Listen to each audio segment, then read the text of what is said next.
Welcome back, everybody. Today we're taking a deep dive into the world of Ratan Tata. One of India's most influential figures. Exactly.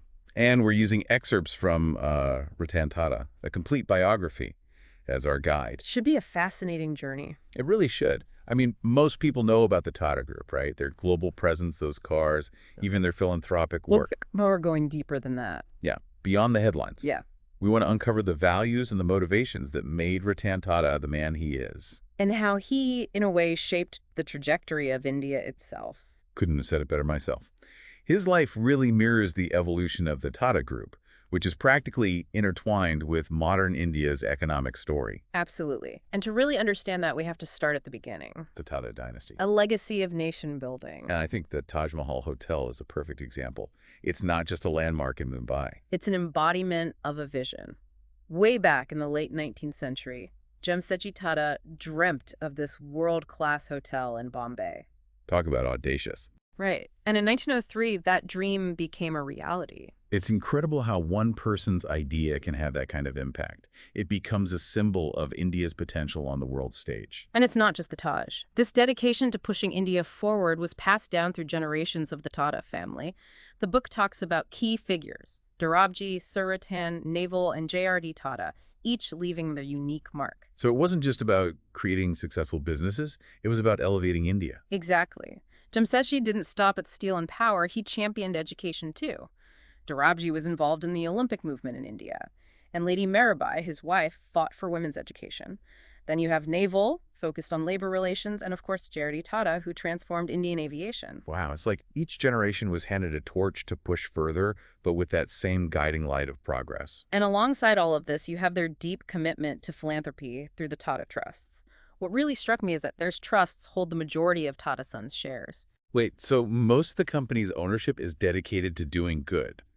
That kind of flips the script on the typical corporate profit motive. It really does. The book mentions the Sir Dorabji Tata Trust alone had given out, get this, 380 crore rupees by 2006 for various initiatives. That's okay.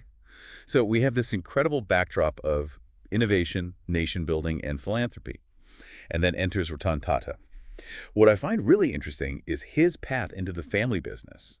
It wasn't the typical heir-apparent thing. Not at all. He started at Tata Steel, working on the ground floor, wearing a blue uniform, just like everyone else. Learning the ropes from the ground up. Literally. It makes his early struggles at NELCO, the electronics company, even more interesting. It wasn't always smooth sailing. True, and those early challenges were crucial. They taught him about technology, about the intricacies of management. Formative experiences. Absolutely, shaping his leadership style. Then comes the big turning point. India's economic liberalization in the early 90s. Everything changes.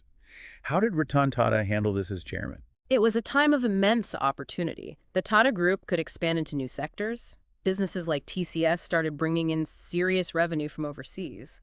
But Ratan Tata also made tough decisions. He divested from businesses that weren't core to the group to streamline operations. So he was playing chess, not checkers, getting the Tata Group ready for a globalized world. Exactly. And his leadership during this time is evident in his achievements. The Indica car project. He had to overcome huge hurdles to deliver India's first truly indigenous car.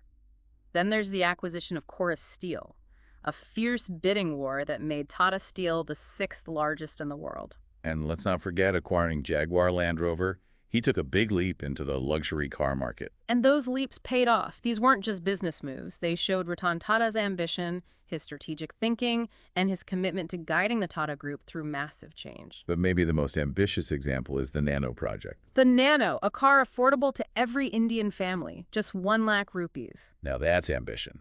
Revolutionary. The biography talks about the meticulous design process.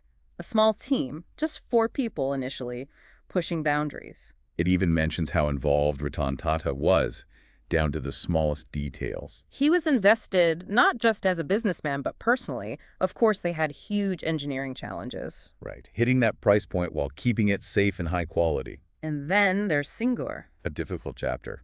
Ratan Tata chose to withdraw the project rather than compromise his principles. Showing his commitment to ethical business, even when facing immense pressure and potential losses. But even with the challenges, the Nano project found its footing. Production shifted to Pentnagar, then Pune, and those little cars started rolling out. It's a powerful image, one that speaks to Ratan Tata's vision, his resilience, and his belief in the project. But Ratan Tata's story goes beyond just the spreadsheets and boardrooms. It goes beyond the business tycoon image. Let's talk about that. Philanthropy is ingrained in the Tata ethos, but what about Ratan Tata's personal involvement? What's unique about his approach? It's not just about writing checks or attending fancy dinners. He's hands-on. The book talks about his involvement in disaster relief during the Latour earthquake and the Cargo War. He even created the Tata Defense Welfare Corps Fund to support soldiers and their families. And there's their response to the 26/11 Mumbai attacks, showing a human side to this giant corporation. They offered more than just money. They provided comprehensive care to affected employees. Ratan Tata met with the victims' families, offering comfort and support. It's a gesture that goes beyond the typical CEO-employee relationship. And they created a trust to help everyone affected by the attacks, not just Tata employees. It shows their sense of responsibility, their commitment to the community as a whole. It speaks to his character. It's clear that his story is more than just business success. It's about empathy, integrity, and a deep commitment to social responsibility. His humility, his concern for others, even with all his success, it's remarkable. And this dedication to ethical practices, to the well-being of the Tata family, both literal and figurative, it's leadership that prioritizes people over profit. It makes you wonder, can businesses today balance profits and genuine social responsibility? Can they be a force for good without sacrificing the bottom line? Big questions. Definitely. We'll explore those further as we keep going deeper into the world of Ratan Tata. It really is a question for our times, especially with the impact of the Tata Group's philanthropic work. It's not just a side project for them, it's part of everything they do. It's inspiring to see that kind of commitment woven into a corporation that big. But speaking of big, let's talk about the companies that make up the Tata empire. The diversity is incredible. Steel, software, salt, satellite TV. It shows their adaptability, their ability to spot opportunities across so many industries. And speaking of steel, we have to start with the OG, Tata Steel. The legacy. The book really dives into the grit it took to make Jamsetji Tata's dream a reality. It wasn't easy at all. Challenges at every turn, finding the right spot, getting the funding, overcoming technical hurdles. Imagine their first shipment of machinery imported from abroad was lost at sea during World War II. Oh, wow. What a setback. But they didn't give up, and today, after buying Corus, Tata Steel is one of the world's top steel producers. It speaks to their resilience, their commitment to innovation. And speaking of innovation, there's Tata Chemicals. Another giant. Yeah. One of the world's largest soda ash producers. But their story is more than just numbers. Right. What fascinates me is they had to invent their own way to produce soda ash. The existing tech was controlled by a few global companies. They couldn't just buy it. It's a perfect example of their ingenuity. They didn't follow the crowd, they made their own path.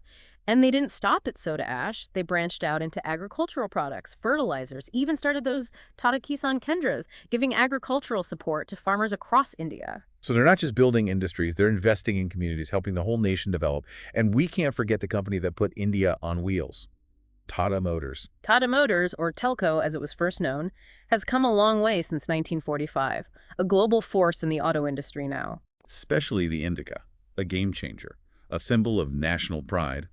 It proved that India could design and build world-class vehicles. It made car ownership a reality for so many people. Absolutely. Ratan Tata's passion for that project comes through in the biography. He was involved in every step, driven by this vision of a car truly made for India. And their ambition didn't stop there. Acquiring Daewoo commercial vehicles in South Korea, the joint venture with Marco Polo in Brazil to make buses, their global reach is impressive. And they've done it all while keeping their Indian identity. And their commitment to innovation is obvious. They're leading the way with electric vehicles, pushing for better fuel efficiency and eco-friendly tech. They're not resting on their laurels, they're shaping the future of mobility. And then there's the crown jewel, the acquisition that put them on the world map, Jaguar Land Rover. A British icon, now a part of Tata. A bold move back in 2008, showing that Tata was ready to compete in the luxury car market. But I admire how they've maintained the heritage of those brands. Yes. They haven't tried to just absorb Jaguar and Land Rover. They've invested in the UK manufacturing facilities, developed new models that respect the spirit of the brands. It shows their understanding of craftsmanship, of global collaboration that doesn't erase individual identities. It's a great example of Indian entrepreneurial spirit blending with international expertise. But we're barely scratching the surface. Tata Tea, one of the world's biggest, owning Tetley, even a joint venture in China. Tata Power, India's largest private power company, leading the way in renewable energy. We haven't even talked about TCS, the software giant that's basically synonymous with Indian IT. We could spend hours on each of these companies, but what's remarkable is how they've kept a unified vision across such a diverse portfolio. Like they figured out how to manage complexity without losing their core values. This ability to adapt, to embrace change, to invest in the future. That's what defines the Tata Group, the vision of the Tata family, the leadership of Ratan Tata. Blending tradition and innovation, social responsibility, and business smarts. But as we admire their business achievements, we can't forget their dedication to social responsibility. Back to the core of it all. Their philanthropic work is in a league of its own. It's in their DNA. The Tata Trusts, which hold that majority stake in Tata Sons, are dedicated to so many causes, from fighting poverty to improving education and healthcare. They're not just throwing money around, they're creating solutions. And the book does a great job tracing the history of these trusts, back to Jamsetji Tata's vision of using wealth to help society, a legacy carried forward by each generation. Dorabji, Ratan Tata, they established trusts that are now pillars of Indian philanthropy. And Ratan Tata took that commitment even further, instilling a sense of social purpose in every part of the Tata Group. It's not about writing checks, it's about engaging with the communities they serve. The Latur earthquake, Kargil war, the 26/11 attacks, they show up with a deep sense of responsibility. Their work goes way beyond money. Building schools, providing healthcare, empowering rural communities, supporting initiatives across India, they get involved on the ground level. This legacy of giving back, using their power to make positive change, that's what sets the Tata Group apart. It's a model of responsible capitalism that businesses everywhere can learn from. Proof that you can have financial success and social good. But let's shift gears a bit. Ratan Tata's story isn't just about triumphs and grand gestures. It's about the man himself. What kind of person is he? What are his values? What's his leadership like? Good point. We've talked about the companies, the initiatives, but it does come back to the individual. And the biography paints a picture of someone who's incredibly humble, down to earth, despite his success and influence. It highlights his quiet determination, his empathy, a leader who's not driven by ego or power, but a desire to have a positive impact. He's known for his involvement, his attention to detail, his commitment to ethical business. He leads by example, setting the bar high for everyone at Tata. There's a story about how he personally met with families of Tata employees who were victims of the 26/11 attacks. He didn't just offer financial support, he offered comfort, guidance, a human touch. It shows you that behind the title of chairman is a man who cares about the people he works with, sees them as more than just parts of a machine. And even though he's a captain of industry, he avoids the trappings of wealth and power. No need for the limelight or a big entourage. He's been known to drive himself to work, even travel alone for business trips. Like he values simplicity, genuine connection, more than the pomp that comes with success. Exactly. He loves dogs. He's passionate about flying. A skilled pilot. He even co-piloted an F-16 at an air show once. That's impressive. Shows a sense of adventure, pushing boundaries, qualities that probably helped him in business too. Always learning, always challenging himself. Which brings us to his leadership style. It's unique. Not a domineering figure, more of a consensus builder. Someone who empowers his teams, encourages them to take ownership. Understanding that the best ideas don't always come from the top. Create an environment where everyone feels valued, able to contribute. Right. He believes in nurturing talent, giving people freedom to innovate, building collaboration. He delegates, trusts his team, lets new ideas flourish. But he's not afraid to make tough decisions when he has to. Streamlining, divesting from businesses that don't fit, navigating those complex challenges. That mix of humility, empathy, vision, and decisiveness, that's what makes him one of the most respected leaders in the world. He inspires not through fear, but through trust, respect, belief in collective effort. Of course there have been challenges, controversies, setbacks, but he's always handled them with grace and determination. The Singur controversy was a tough one, but withdrawing rather than compromising his principles strengthened his reputation for integrity. He put his values above short-term gain, even with public criticism and potential financial losses. It shows that leadership isn't about always being right or winning. It's about making tough choices, staying true to your beliefs, doing what's right, even when it's hard. And transforming the Tata Group from a traditional structure to a modern institutionalized one that shows his vision and ability to lead change. He knew that to stay relevant, to thrive, the Tata Group had to evolve. Progress needs us to challenge the way things are, to embrace new ideas, to let go of the old ways. Ratan Tata's legacy isn't just the companies or the deals, it's the values he embodies, the impact he's had on millions of lives, both within Tata and beyond. He's a rare leader, successful but also humane, someone who understands that true success isn't just about profit, it's about purpose. He's left a mark on Indian industry, on India itself, showing that you can have economic growth and social progress. His story is about vision, integrity, and a family dedicated to nation building and making the world better. It should resonate with entrepreneurs, business leaders, anyone who believes in vision, integrity, and making a difference. It shows you that success can come without compromising your values, and leadership is about inspiring others to reach for something bigger than themselves. It goes beyond the headlines, a deep dive into the heart and mind of a visionary. But his impact goes beyond India.